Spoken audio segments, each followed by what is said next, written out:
Glória a Deus. Irmãos, graças a Deus por tudo, né? Que Deus tem nos concedido até agora.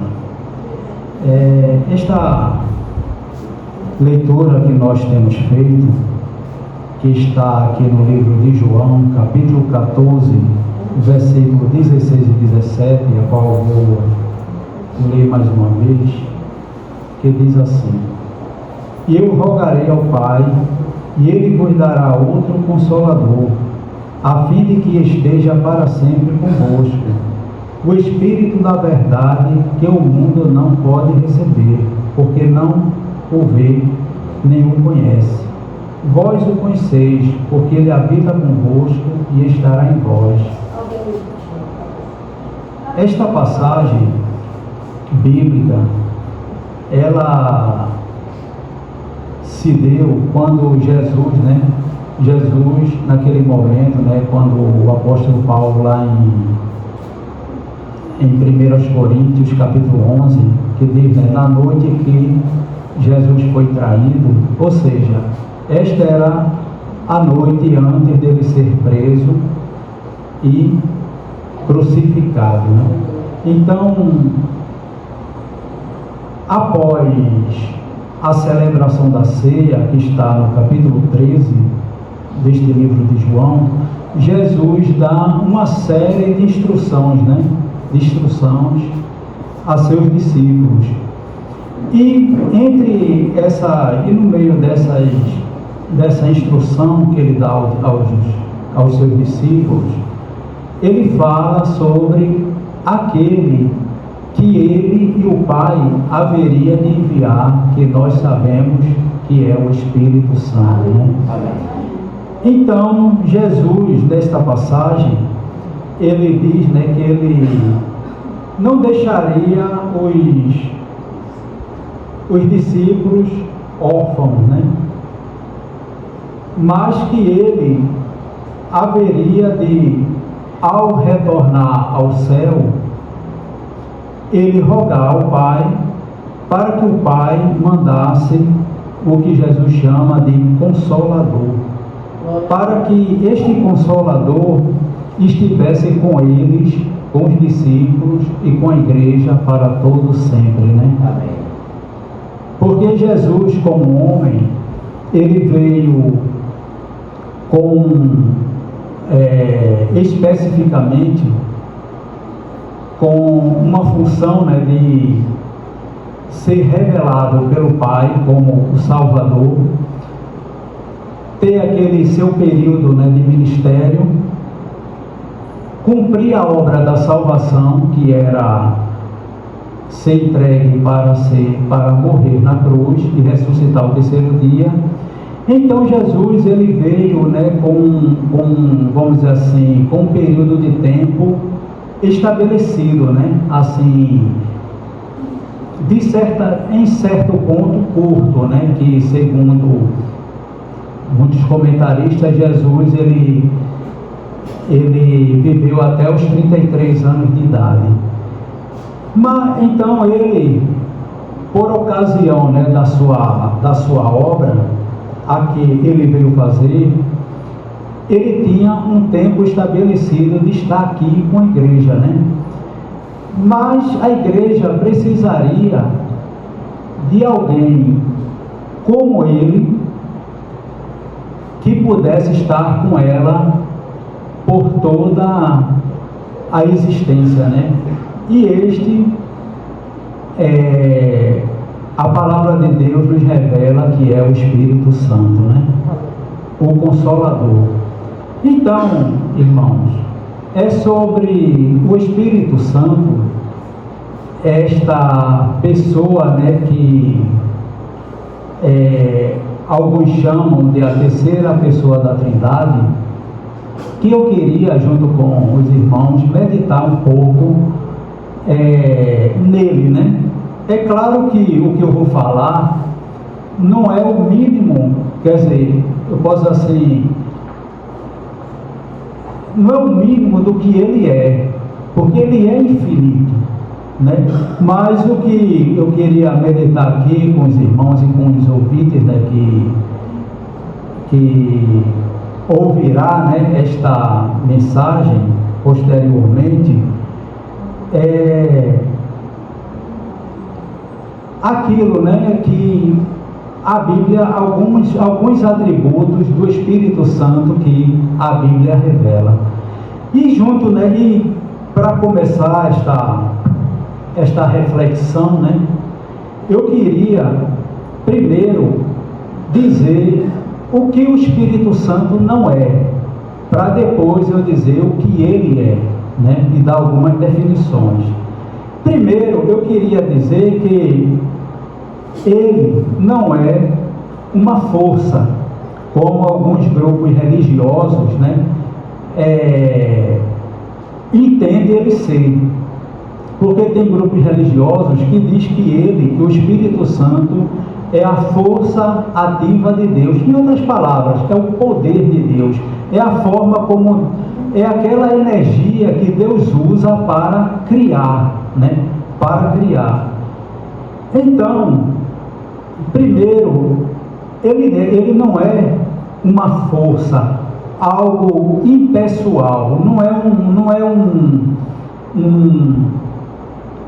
um que eu posso dizer assim, um poder, ou um vento, ou qualquer coisa semelhante, né? Porque segundo essa definição, diz que o Espírito Santo é a força ou poder procedente de Deus, uma força invisível de Deus ou o poder de Deus, uma fonte substancial de força e atividade, a força criativa de Jeová. Ou seja, é o meio pelo qual Deus age, né? Deus cria, Deus interage com a humanidade. Ou seja, esse entendimento diz que o Espírito Santo é apenas uma força, ou seja, algo impessoal, né? Que não é uma pessoa. Segundo, é a teoria que diz que o Espírito Santo é a mesma pessoa do Pai e a mesma pessoa do Filho. E que o Pai, o Filho e o Espírito Santo é a mesma pessoa, que no meio teológico é chamado, isso é chamado de modalismo, né?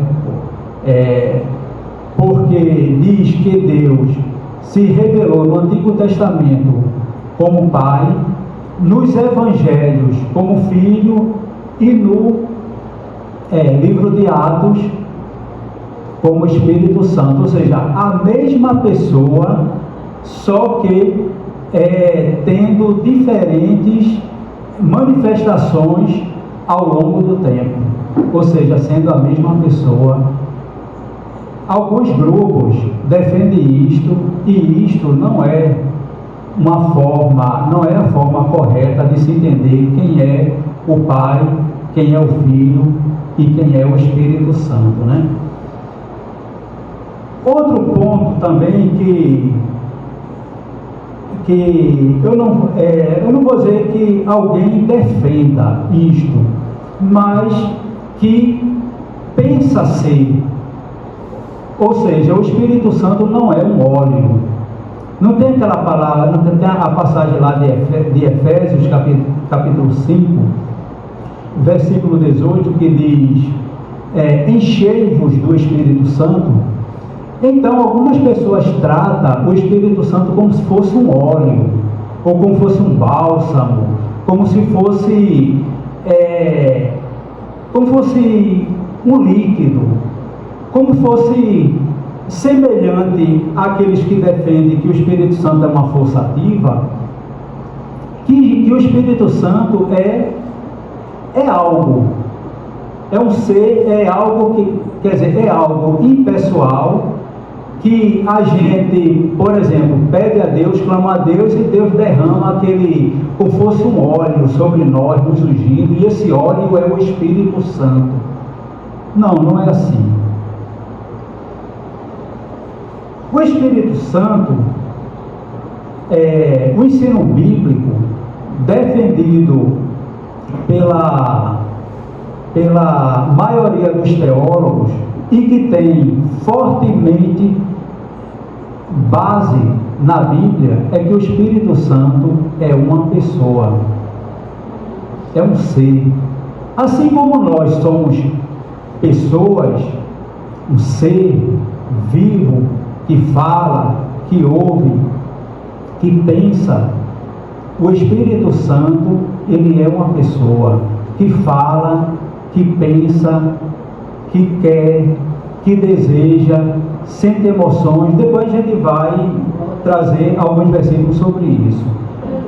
Mas o que eu quero, a princípio, é falar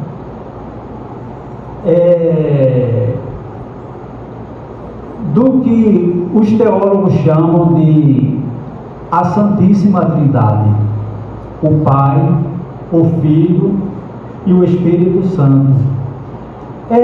Lá em Mateus capítulo 28, versículo 19, quando Jesus diz assim,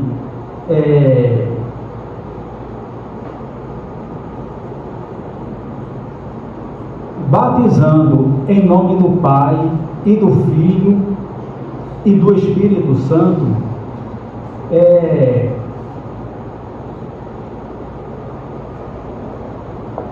a gente vê Jesus relacionar ali o Pai como a primeira pessoa da Trindade, Jesus a segunda pessoa da Trindade e o Espírito Santo a terceira pessoa da Trindade.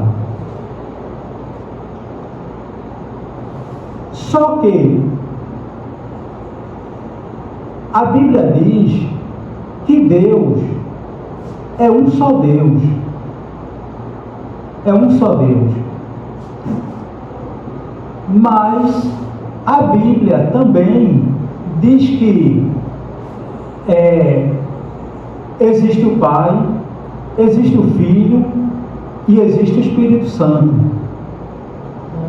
Mas como dizer que eles é um só Deus?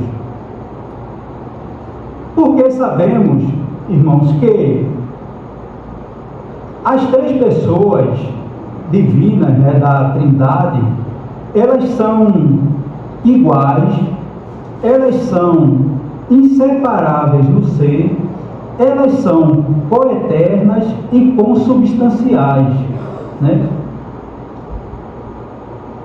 Ou seja, o Pai, ele é porque definir Deus é impossível. A gente usa a linguagem humana, que são palavras simples e se torna difícil, né? A gente dizer o que Deus é, né?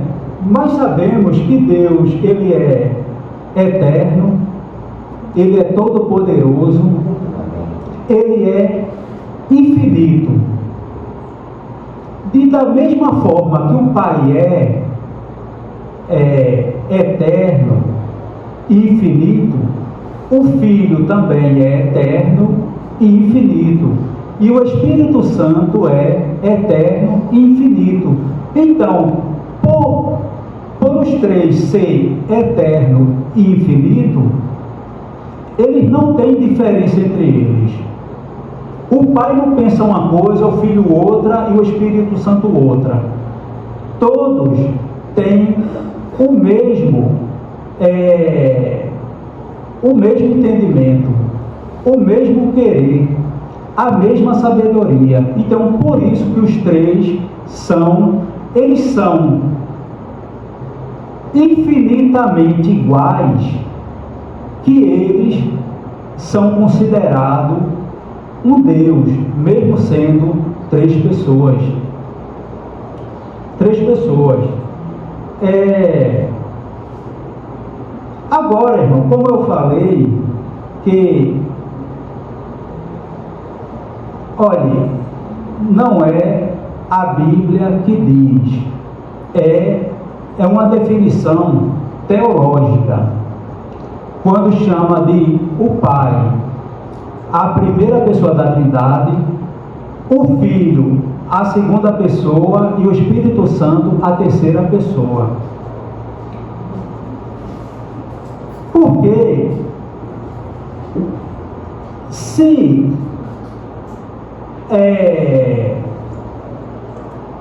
a gente definisse o Pai como a primeira pessoa, o Filho a segunda e o Espírito Santo a terceira,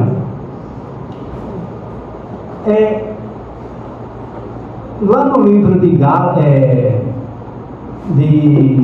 aos Coríntios, capítulo 13, versículo 13, deixa eu confirmar, né, para não dizer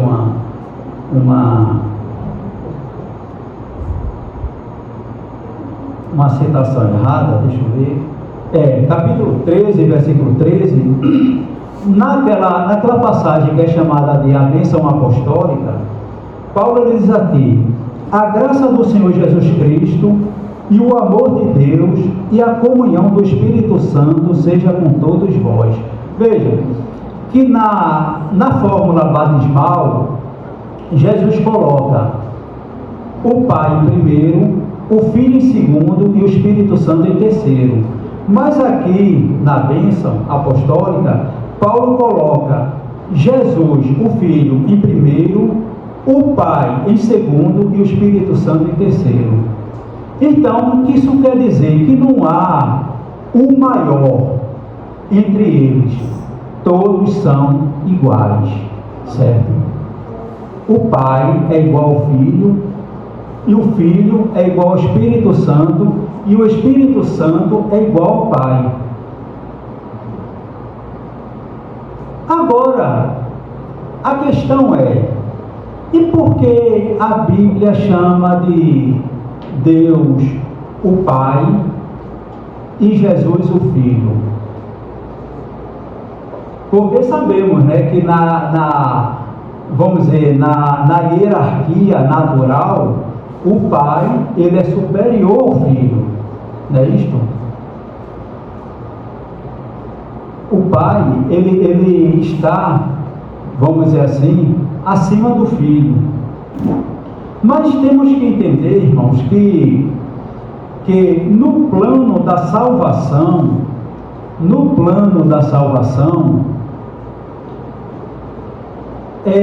Jesus disse: não é o enviado maior do que o enviou.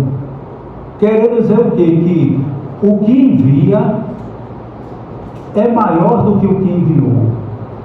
Então, no plano da salvação,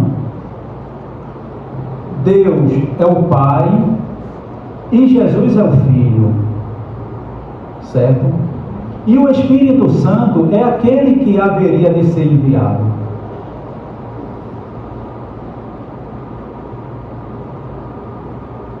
Porque os três estão inteiramente envolvidos com o plano da salvação. Se a gente for ler em João, capítulo 8, versículo 18, João 8, versículo 18, veja o que é que a palavra de Deus diz.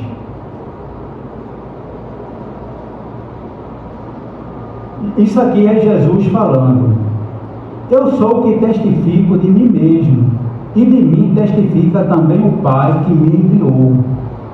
Ou seja, Jesus, ele foi enviado por Deus.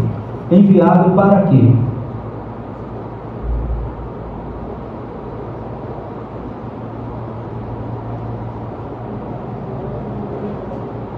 Enviado para executar o plano da salvação.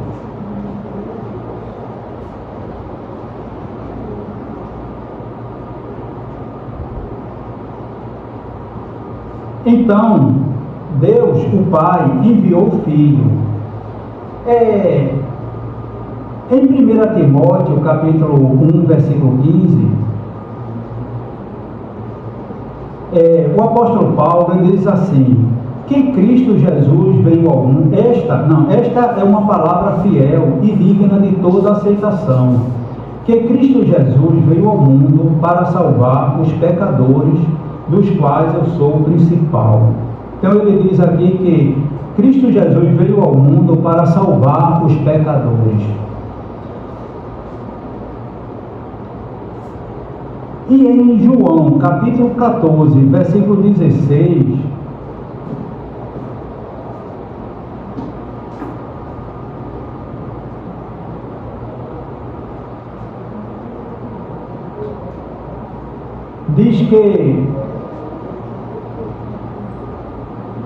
diz assim: mas quando vier o Consolador, que eu da parte do Pai vos hei de enviar, aquele Espírito de verdade que procede do Pai, ele testificará de mim. João 15, versículo 26. E para habitar a igreja, quando diz, não sabeis vós, 1 Coríntios capítulo 3, versículo 16, não sabeis vós que sois o templo de Deus e que o Espírito de Deus habita em vós? Então, irmãos, estas passagens, estes versículos, né, que temos lidos aqui, ele mostra que no plano da salvação, o Pai, o Filho e o Espírito Santo, eles estão completamente envolvidos. O Pai como aquele que enviou o Filho que foi enviado pelo Pai, e o Espírito Santo que após o retorno de Jesus, foi enviado pelo Pai e pelo Filho. Então, os três estão completamente envolvidos na salvação. Não é somente o Pai que nos salvou, não é somente o Filho que nos salvou, ou é somente o Espírito Santo que nos salvou. O Pai, o Filho e o Espírito Santo nos salvou. Por quê? Porque eles trabalham juntos e de forma inseparáveis. É interessante que quem veio ao mundo foi quem? Foi o Pai, foi o Filho, foi o Espírito Santo, assim como o homem. Foi Jesus. Não foi o Pai, nem foi o Filho, né? Foi Jesus. Mas eu pergunto, Jesus estava só? Não. Ele disse, o Pai está comigo. E quando ele diz, o Pai está comigo, é como, assim, eu estou falando como, né, assim, fazendo comparações, mas é claro, né, que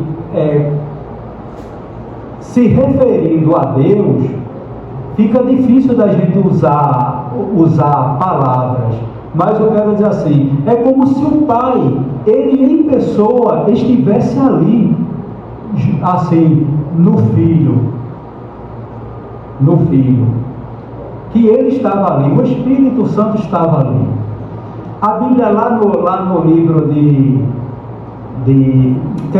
no momento do batismo, a Bíblia diz que o Espírito Santo veio como pomba e pousou sobre Jesus, mas em passagem nenhuma diz que o Espírito Santo depois se retirou de Jesus.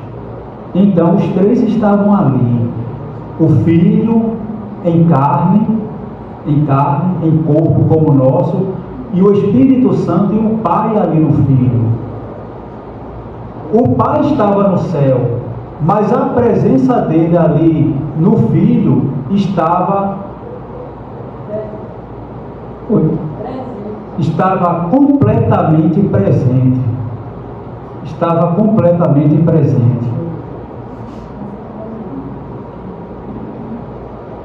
Então, a nossa salvação é uma obra da Santíssima Trindade, do Pai, do Filho e do Espírito Santo.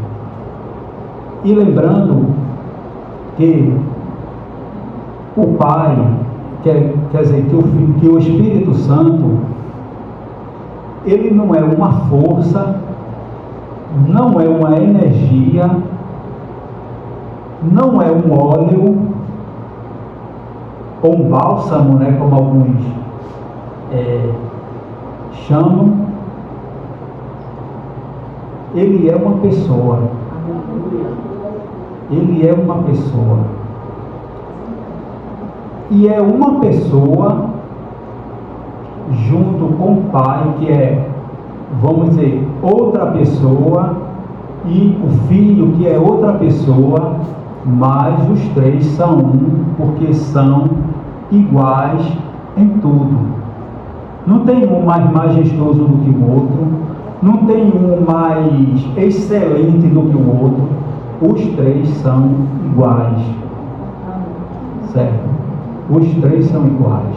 O Pai, o Filho e o Espírito Santo.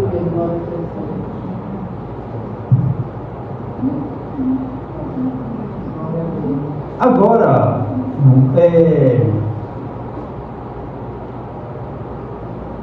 uma das provas de que o Pai, o Filho e o Espírito Santo são três pessoas distintas, mas ao mesmo tempo os três é um Deus. A gente pode ver, e pelo menos em duas passagens até que eu já citei, na fórmula do batismo e na bênção apostólica, né? Que seja, que a gente chama de bênção apostólica. Na fórmula do batismo diz assim: portanto, ide e fazei discípulo de todas as nações, batizando-os em nome do Pai e do Filho e do Espírito Santo.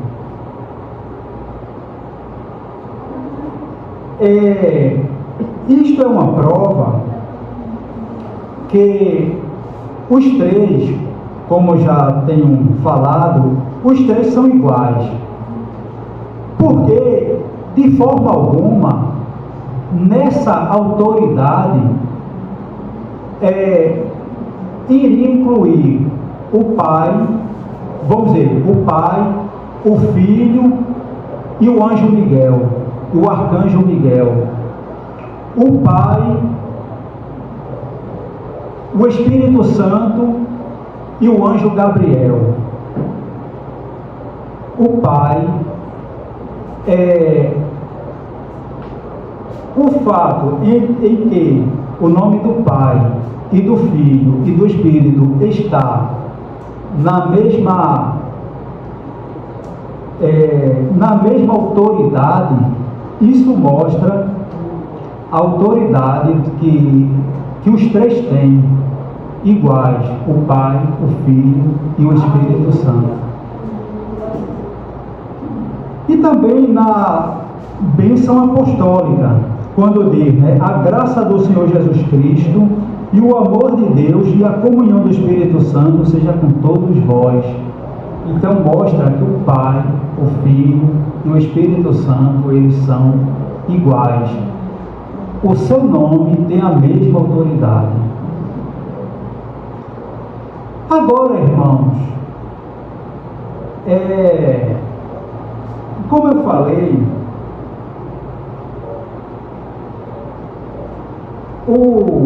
no plano da salvação, a Bíblia diz que o Pai enviou o Filho, né? O Pai enviou o Filho e após, a Bíblia diz que o Pai e o Filho enviou o Espírito Santo. Quando Jesus ele veio à Terra, ele não veio com o objetivo de se glorificar. Ele veio com o objetivo de glorificar o Pai. Veja que muitas vezes, quando Jesus operava um milagre, um sinal, um grande sinal, o pessoal dava glória a Deus, né? Dava glória a Deus. Lá no capítulo 17 de João,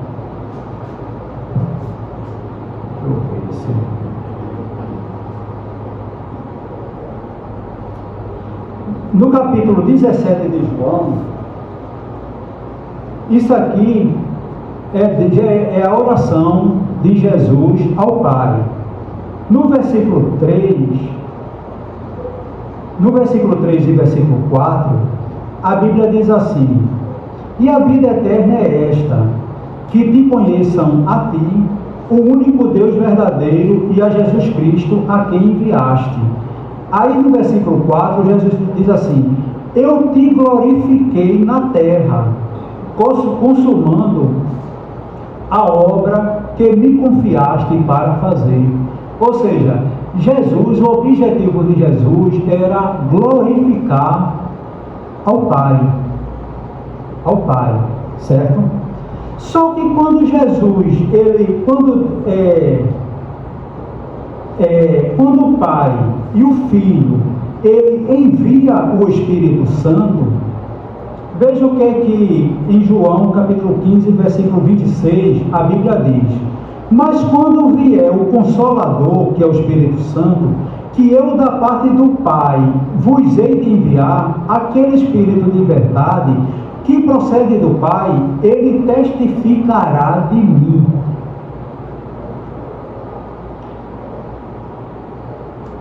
Então, o que isso quer dizer? É que, quando o Pai enviou o Filho,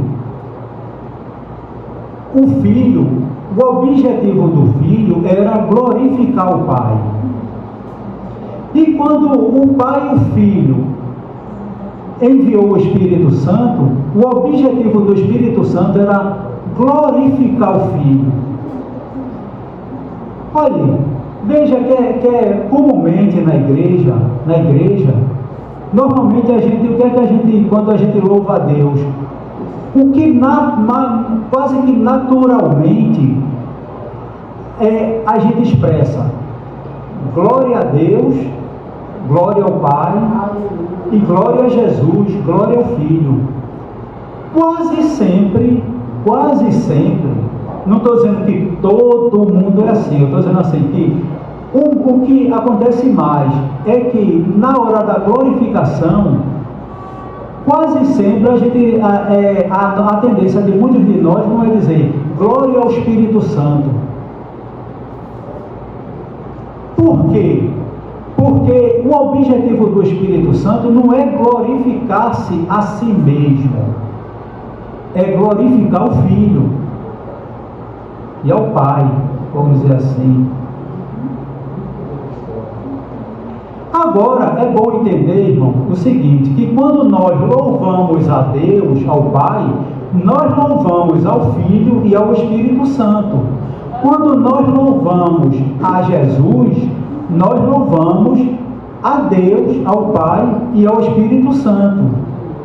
E quando nós louvamos ao Espírito Santo, nós estamos louvando ao Pai e ao Filho. Certo? Mas o objetivo do Espírito Santo, no tempo de hoje, é testificar do Filho. Não é testificar de si mesmo, é testificar do Filho, que, claro, testificando do Filho, ele está testificando de si mesmo, né?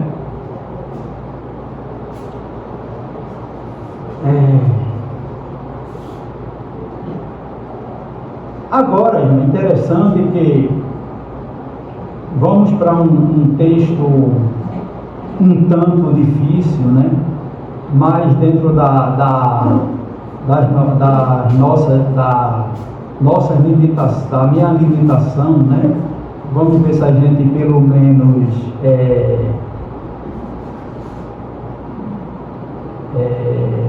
fala, né, um pouco desse ponto. É o seguinte: é o Espírito Santo como substituto, eu posso dizer, entre aspas, de Jesus no relacionamento pessoal com a igreja. É interessante que Jesus diz assim, João 14, versículo 23: e eu rogarei ao Pai, e Ele vos dará outro Consolador. É bom lembrar que Consolador, ele tem um sentido de advogado, de conselheiro, de assistente e de defensor, e segundo o dicionário Strong, né? Dicionário bíblico Strong. Mas veja que Jesus ele disse assim, tem um versículo bíblico que ele diz assim, não vos deixarei órfão, ou seja, em outras palavras, não vos deixarei como se fosse assim, sem pai, sem guia, sem advogado, sem conselheiro, sem assistente, sem defensor. Eu enviarei outro Consolador. Agora, é bom entender que esse outro, na língua grega, tem um sentido de outro da mesma espécie. Não é outro, como eu posso, eu chego e digo assim, eu vou enviar uma pessoa. Claro que aquela pessoa que eu vou enviar é completamente diferente de mim, tem gostos diferentes do meu, não parece comigo, não tem minha aparência, é uma outra pessoa. Mas quando Jesus disse, eu enviarei outro Consolador, ele estava falando outro da mesma espécie. Agora, irmão, é bom lembrar que, como a nossa linguagem humana, ela não pode alcançar as infinitas grandezas de Deus,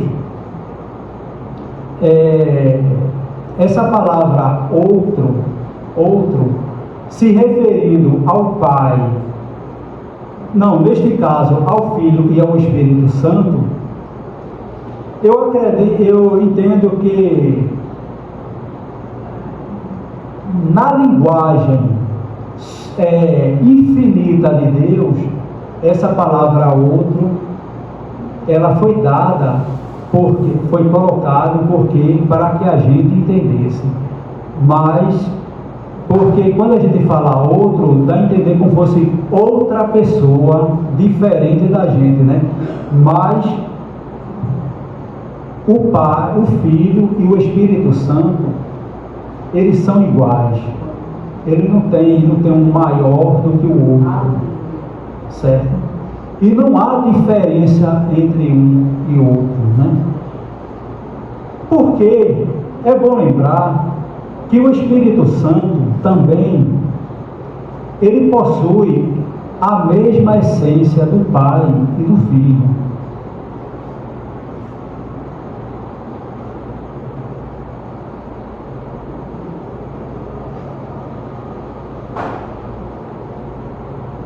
Do Pai e do Filho. Porque é interessante, irmão, quem é que habita na igreja? O Espírito Santo, né? Paulo, em 1 Coríntios, capítulo 3, versículo 16, isso aqui que eu estou falando, é como objetivo mostrar que o Pai, o Filho e o Espírito Santo, eles são da mesma essência. Eles são iguais em tudo, certo? Que não há entre eles o maior e o menor e o inferior. Todos três são iguais.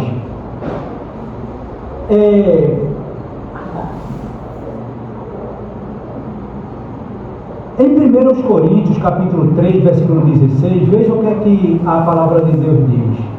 Não sabeis vós que sois o templo de Deus e que o Espírito de Deus habita em vós? Então, Paulo está dizendo que quem é que habita em vós, quer dizer, na igreja? O quem? O Espírito Santo, né? Mas veja o que é que o próprio Jesus ele falou em João 14, versículo 23. Veja só, diz assim, Jesus respondeu e disse-lhe, se alguém me ama, guardará a minha palavra, e meu Pai o amará, e viremos para ele. Ele quem? Aquele que ama o Filho, que ama o Pai, que guarda a sua palavra. E viremos para ele e faremos nele morada. Mas, afinal de contas, quem é que mora na gente? É o Espírito Santo? Ou é o Pai ou é o Filho? É a deidade, né? É a deidade. É a deidade. O Espírito Santo, na verdade, o Pai e o Filho estão no céu. O Espírito Santo está na terra, porque ele foi enviado à terra. À terra. Mas o Espírito Santo que está em nós é a mesma, não gosto de falar dessa palavra coisa, mas é o que eu tenho para falar. É a mesma coisa que o Pai e o Filho estivessem em nós, assim, pessoalmente. Porque onde está o Espírito Santo, está o Pai e o Filho. Então Jesus disse: eu e o Pai viremos e faremos nele morada. Então mostra que o Espírito Santo é igual ao Pai e ao Filho. Porque se o Pai está no céu, o Filho está no céu, e o Espírito Santo está em nós, se o Espírito Santo estando em nós é a mesma coisa que o Pai e o Filho está em nós, então mostra que o Espírito Santo é igual ao Pai e ao Filho. Então isto mostra a divindade do Espírito Santo. Agora, só que antes eu falei, né, que o Espírito Santo ele não é uma força, não é um óleo, não é uma coisa. O Espírito Santo é uma pessoa. Veja, aqui está dizendo o seguinte: o que define um ser pessoal? O que define uma pessoa? Uma pessoa é um ser consciente, ou seja, você é consciente, né?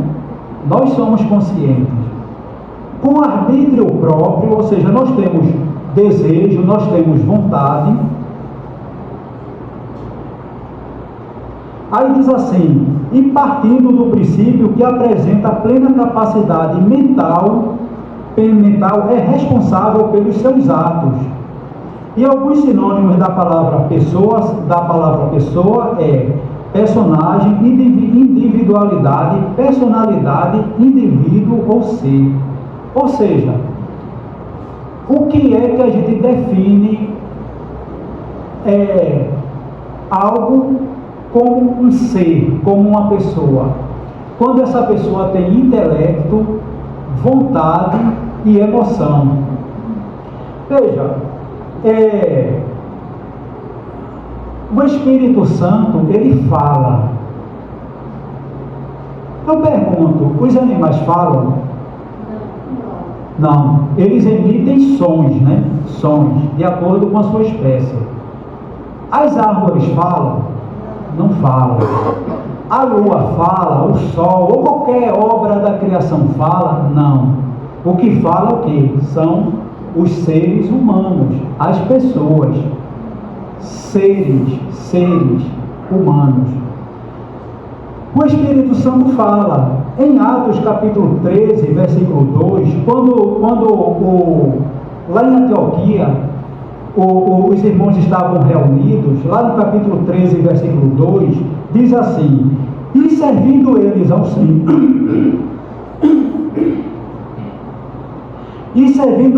Senhor, e jejuando, disse o Espírito Santo. Veja, disse o Espírito Santo, não foi disse o Pai ou disse o Filho, disse o Espírito Santo: apartai-me a Barnabé e a Saulo para a obra que os tenho chamado. O Espírito Santo chamou Paulo e Barnabé, e ele falou. O apóstolo, a igreja, eu tive uma revelação, eu senti algo que me deu a entender que o Espírito Santo está chamando a Paulo e a Barnabé. Não, a Bíblia diz que ali havia profetas e que o Espírito Santo falou. apartai-me a Barnabé e a Saulo para a obra que os tenho chamado, ou seja, o Espírito Santo fala, né? Segundo, o Espírito Santo ouve. Quem ouve? Tudo bem, os animais ouvem, mas os animais entendem? Não, quem entende é a pessoa, é uma pessoa. Diz aqui no versículo, capítulo 16, versículo 13 de João: mas quando vier aquele Espírito de verdade, ele vos guiará em toda a verdade, porque não falará de si mesmo, mas dirá tudo o que tiver ouvido, e vos anunciará o que há de vir. Ouvido de quem? Do Pai, do Filho. Então o Espírito Santo ouve, né? O Espírito Santo fala e o Espírito Santo ouve. Vontade, eu tenho que dar uma carreirinha assim, mais por causa da hora, né? Porque tem alguns assuntos ainda aqui. Vontade. Atos capítulo 13, versículo 2. E servindo eles ao Senhor e jejuando, disse o Espírito Santo, o mesmo versículo que eu li antes: apartai-me a Barnabé e a Saulo para a obra que os tenho chamado. Isso quer dizer o quê? Vontade, né? Eu chamei fulano. Eu chamei por quê? Porque eu quis chamar. E por que eu quis chamar? Porque foi a minha vontade que eu usei para chamá-los. Então, o Espírito Santo, ele tem vontade. Quarto, né? Emoção. Efésios capítulo 4, versículo 30, quando diz assim: e não entristeçais o Espírito Santo de Deus, no qual estáis selado para o dia da redenção. O apóstolo Paulo diz que nós podemos entristecer o Espírito Santo. Entristecer é o quê? É emoção. Rir é emoção. Chorar é emoção. Se alegrar é emoção. Entristecer é emoção. Então, força não se entristece. Óleo não se entristece. O que se entristece é um ser vivo, né? Um ser vivo. E se ofende também. Se ofende. Veja, Atos capítulo 5, versículo 3. Disse então Pedro: Ananias, por que encheu Satanás o teu coração para que mentisses ao Espírito Santo e retivesses parte do preço da herdade? Eu não vou explicar essa parte para ganhar tempo, mas o irmão sabe, né? Que quando se juntou um casal, Ananias e Safira, venderam uma propriedade por um valor e entregaram outro valor aos apóstolos. Aí foi quando Pedro, ele sob a influência do Espírito Santo, ele falou que eles tinham mentido a Deus. E nesta passagem, e nesta mesma passagem mais adiante, Pedro ele diz: não mentistes aos homens, mas a Deus, dizendo que o Espírito Santo é Deus.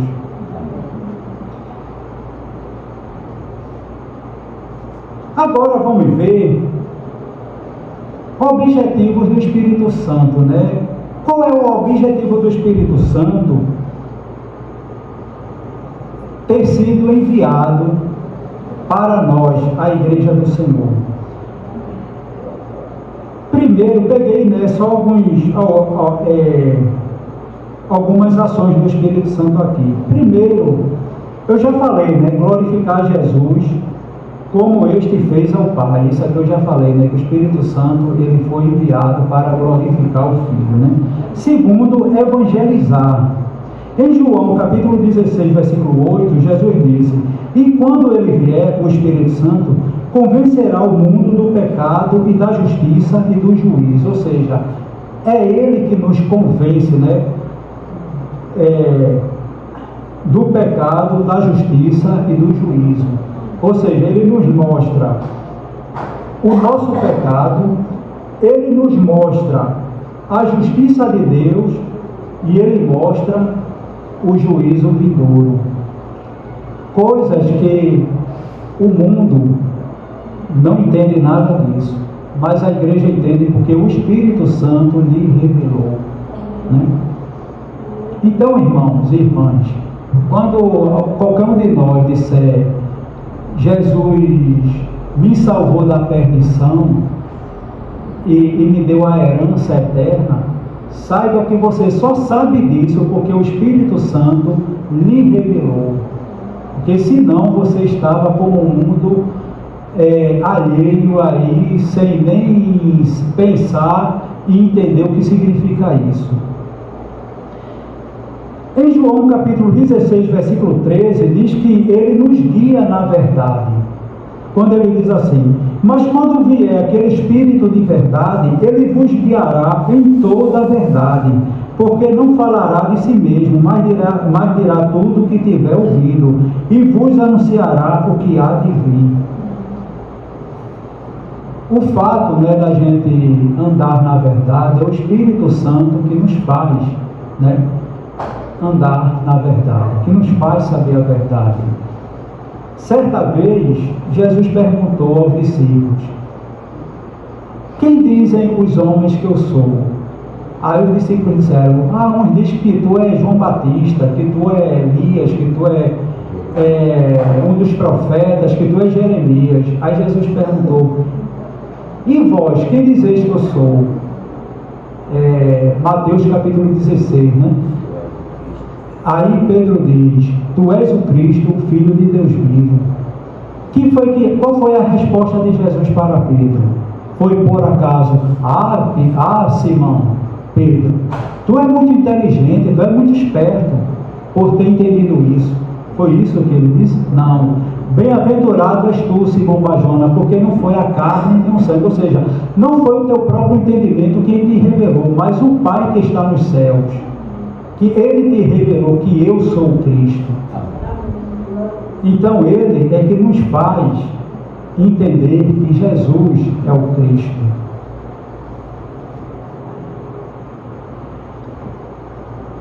Terceiro ou quarto, consolar a igreja. Quando diz aqui, João capítulo 14, versículo 16: e eu rogarei ao Pai, e ele vos dará outro consolador, para que fique convosco para sempre. Como eu disse antes, né, que a palavra consolador, ele tem um sentido de advogado, aquele que nos defende, né? Conselheiro, ou seja, que nos aconselha. Assistente, aquele que nos assiste, né? Aquele que toma conta de nós, né?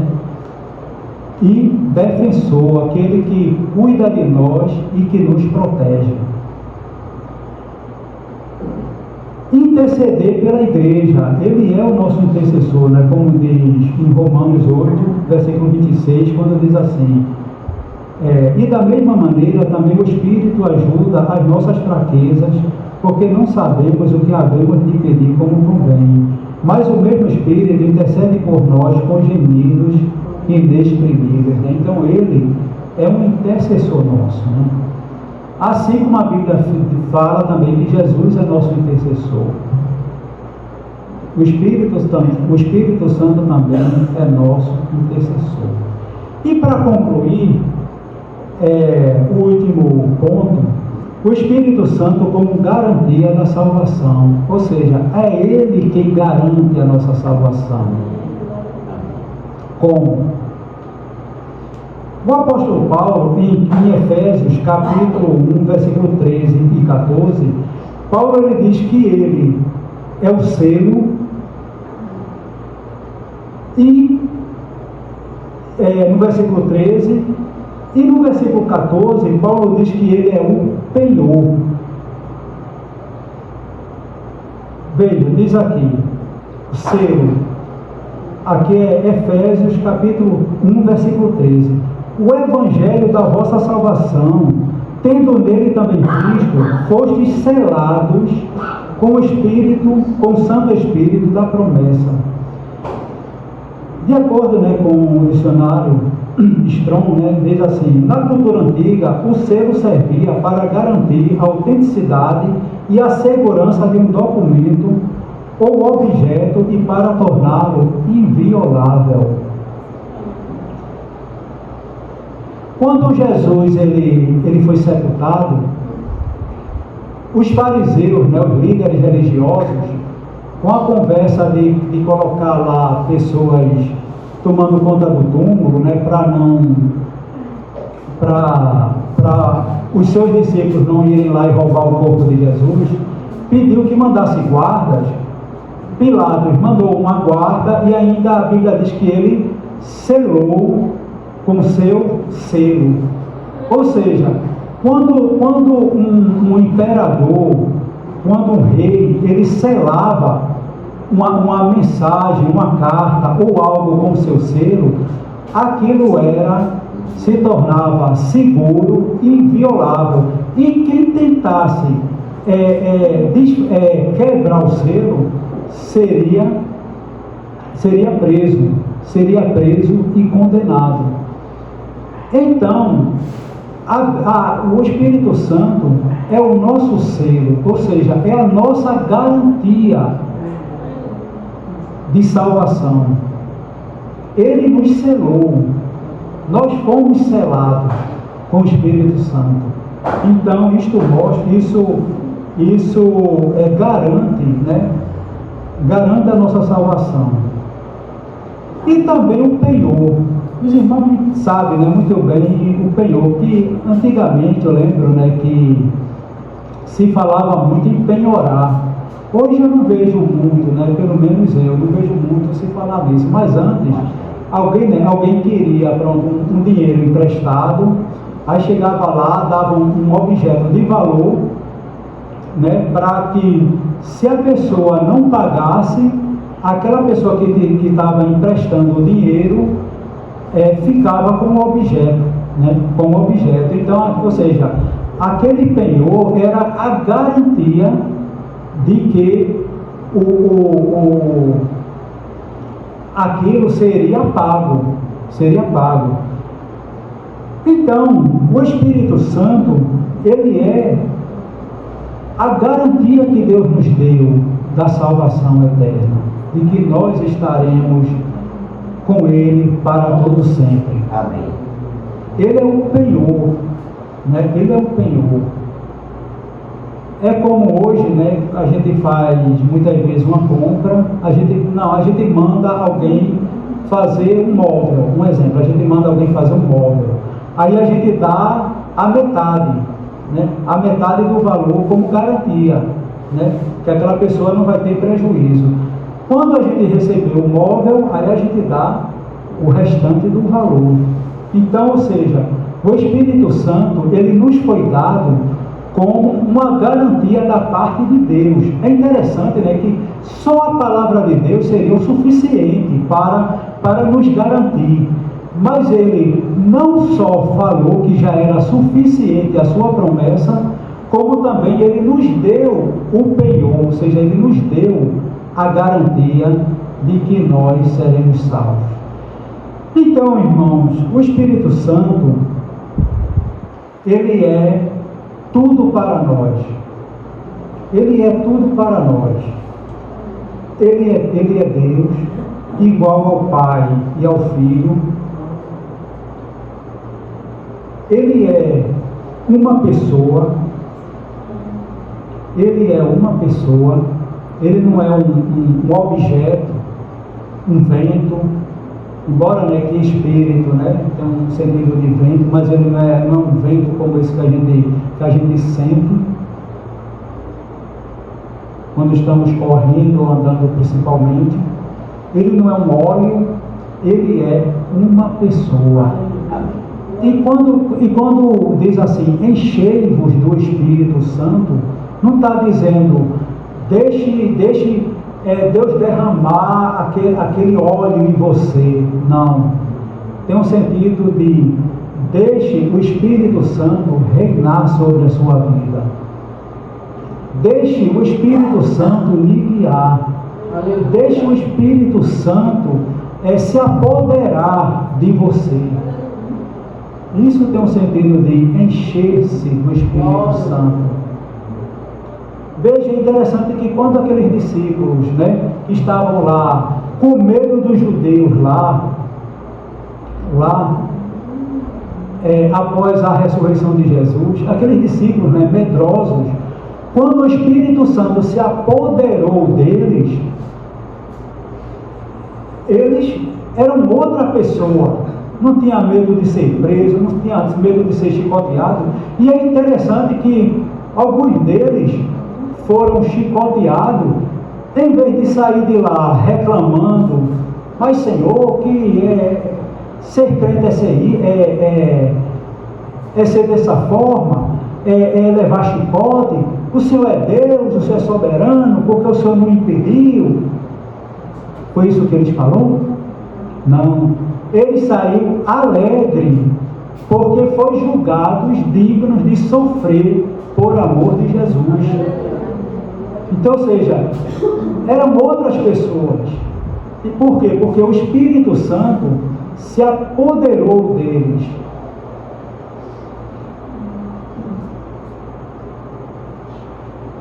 Ele é aquele que guia, é aquele que protege, é o nosso defensor, é o nosso advogado. Quando Jesus disse certa vez aos discípulos, quando vocês forem levados à presença de reis, governadores, não tenha cuidado de pensar o que vocês vão falar, que o Espírito Santo vos dará a palavra naquela hora, o Espírito Santo falará com vocês. E também o Espírito Santo é a nossa garantia de salvação. Aleluia. É a nossa garantia. Amém?